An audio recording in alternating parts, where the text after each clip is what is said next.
સૌરાષ્ટ્રની આ પવિત્ર ધરા પર જ્યારે અધર્મ વધે છે અથવા ભક્તની હાકલ પડે છે ત્યારે જગદંબા અવતાર લેશે. 1200 વર્ષ પહેલાની આ વાત છે, જ્યારે ભાવનગર પાસેના રોહિશાળામાં મામડિયા સારણનો નેહડો હતો. ગાયોની સેવા અને શિવની ભક્તિ આ જ એમનું જીવન હતું. રાજા અને સારણ વચ્ચે એવી પ્રીત હતી કે એકબીજા વગર દિવસ ન ઉગે. પણ કુટિલ દરબારીઓએ રાજાને ભડકાવ્યા. મહારાજ, જેણે પારણું નથી જોયું એનું મોઢું જોવાથી રાજના તેજ હણાય છે.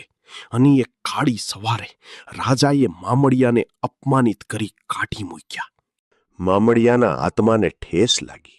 મામડિયાએ નક્કી કર્યું કે જો સંતાન ન હોય તો આ જીવન વ્યર્થ છે.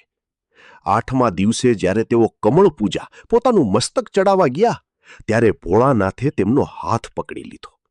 શિવજી તેમને પાતાળ લોકમાં વાસુકી નાગ પાસે લઈ ગયા.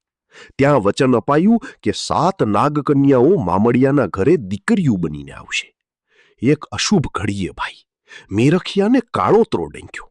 વૈદ્યોએ હાથ જોડી દીધા. સૂરજ ઉગે એ પહેલા જો પાતાળમાંથી અમૃત કુંભ ન આવે તો મેરખિયો નહીં બચે. આ કામ માત્ર જાનભાઈ જ કરી શકતા હતા. જાનભાઈએ ધરામાં દુબાકો માર્યો અને પાતાળ ભણી પ્રયાણ કર્યું. પાછા વળતા જાનભાઈને ઠેસ વાગી.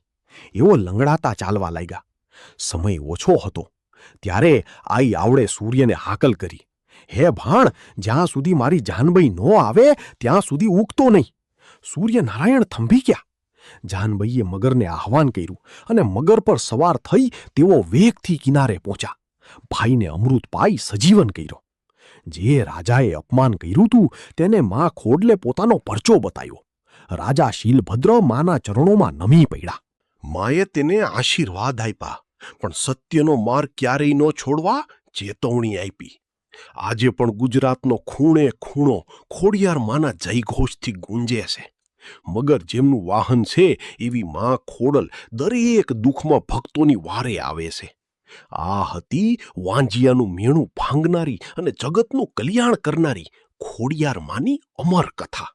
બોલો આઈ શ્રી ખોડિયાર માતની જય.